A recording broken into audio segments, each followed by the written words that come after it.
Hello, Michael Tillinger. We're back with more frequently asked questions about One Small Town and contributionism. And in this video we deal with a question, is this not slavery? Why should I do something I don't like? Just ponder this question for a minute. Is this not slavery? Why should I do something I don't like? So let's just revisit what we're doing. We're creating a united front, a cooperative town of labor. We launch a number of businesses that we choose to launch to make the town as successful as we can. And to do that, each one of us contributes 3 hours a week towards the success of those community projects, businesses, everything we do to uplift, improve our community, to make it a place of abundance and prosperity for everyone. So the question, again, this is a question that came up probably many years ago, but I talk about it now. I'll bring it up because it is a frequently asked question. We have come a long way since this question first arose many years ago, but it's important to revisit so people can see how we have grown and how this One Small Town philosophy has evolved and how completely inclusive and embracing it is to everybody. It never ever excludes anyone. Everyone is invited to join and participate. No one is forced to do anything. The whole One Small Town implementation is completely and utterly voluntary. So you see, the question, is this not slavery? Why should I do something I don't like? Is not even on the radar here. No one is forced to do anything that you don't like.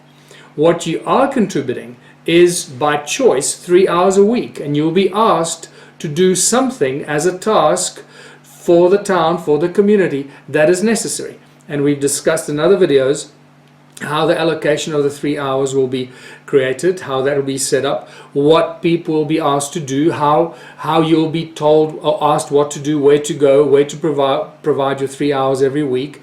So it'll be completely random, or it might be more selected towards a special skill or a special ability that you have. If you're a surgeon, for example, and you work in a hospital outside of the town, then you might be asked to go and contribute 3 hours a week at the hospital, or to drive the ambulance for 3 hours a week, because you're a doctor.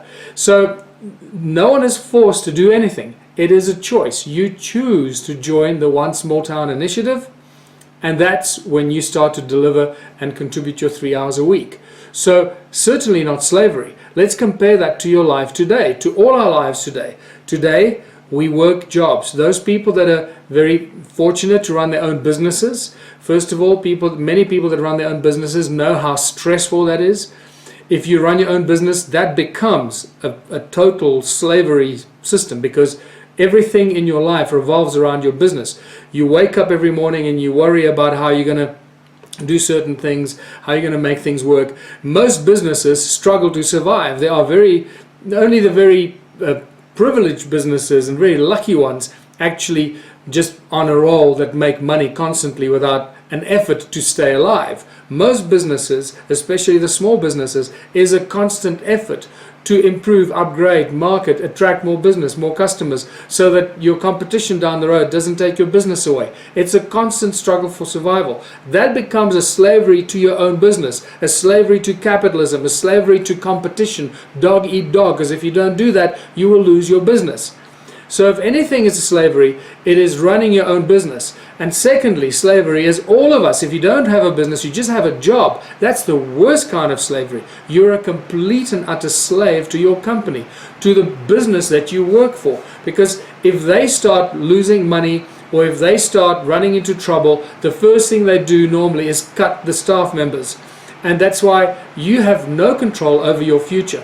It might be that tomorrow you go to work and you get called in by the boss and you get told, sorry, we can't afford you anymore, and you back out on the street. So if anything is slavery, is the current socioeconomic structure and the job system, the work system we have in the world today.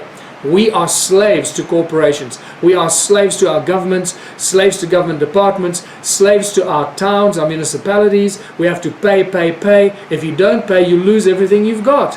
It is an insane system. So if anybody thinks that the contributionism system,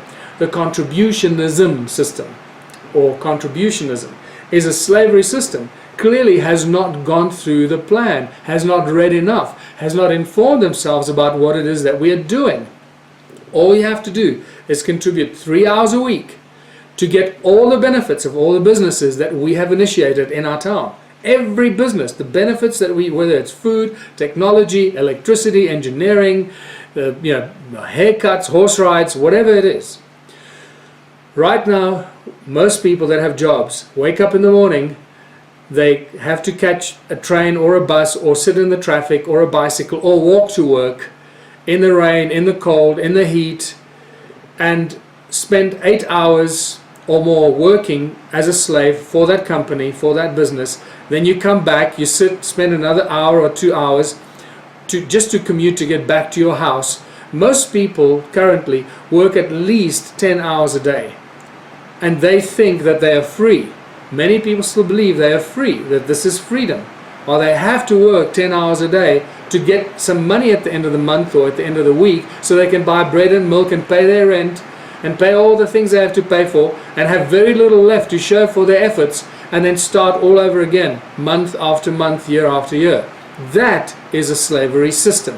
What we're doing here, we're creating an alternative. We no longer have to do that. Can you imagine waking up every morning, being able to do what you want, following your passion, whether it's painting or horse riding or engineering or invention or fixing the roads or taking care of the elderly or whatever it is that you're called to do as a human being? You can do that. All you have to do is contribute 3 hours a week towards one of the community projects that you'll be allocated every week. So you have a choice that you can either carry on working 8 or 10 or 12 hours a day like a slave and still carry the risk of losing your job if your business runs, or the company that you work for runs into trouble, or work 3 hours a week as opposed to 10 hours a day, 3 hours a week, and get everything that your community creates, builds, develops, grows, invents, getting everything in return for your contribution of 3 hours a week. I say that very specifically. It's not free. It might seem like it's free to us, but we still have to do it. We have to build it, grow it. We collectively do that. So we are giving our skills, our time, and our blood, sweat, and tears towards that, the building and the growing and sustaining our community, making our community abundant in everything that we choose to do. That's 3 hours a week. So it's our contribution. Some people want to call that slavery. That's up to them. It'll be your choice if you want to give 3 hours a week to have all this amazing stuff that we do available to you. You can call it free, but it's available to you because you give your 3 hours a week. Or you continue your life working like a slave. You can still live in the town, but then you pay for everything. You pay for electricity, pay for everything that you normally pay for, and carry on living in the town while you see all your friends around you getting all these wonderful benefits, free electricity, eventually once our generators are installed, and all these wonderful things.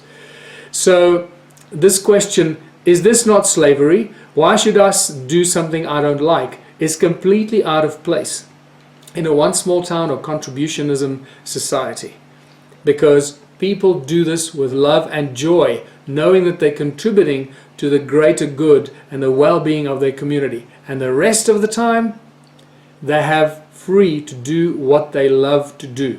And as I've mentioned in other videos, whatever you then choose to do, your labor of love, whatever you love to do, may and most likely will become a critical role or a service that you provide for your community, for your town.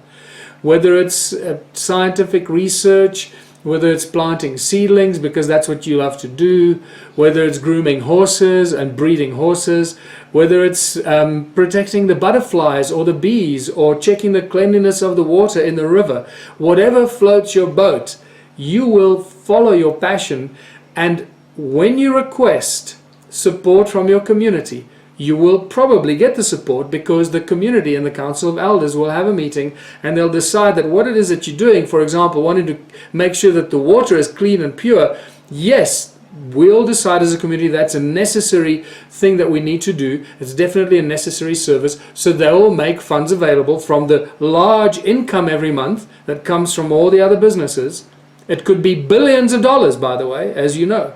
a town of 10,000 people has a capacity of generating $1 billion or more turnover. So keep that in mind, what the potential is. The sky is literally the limit.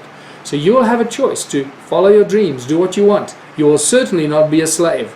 So contributing your 3 hours a week in a one small town scenario is certainly not slavery. It is the ultimate form of freedom while you're a member of the community and have all the freedom to pursue your passion, your skills and your talents with which you are born. I hope that makes sense to you. Until next time, this is Michael Tellinger. Bye for now.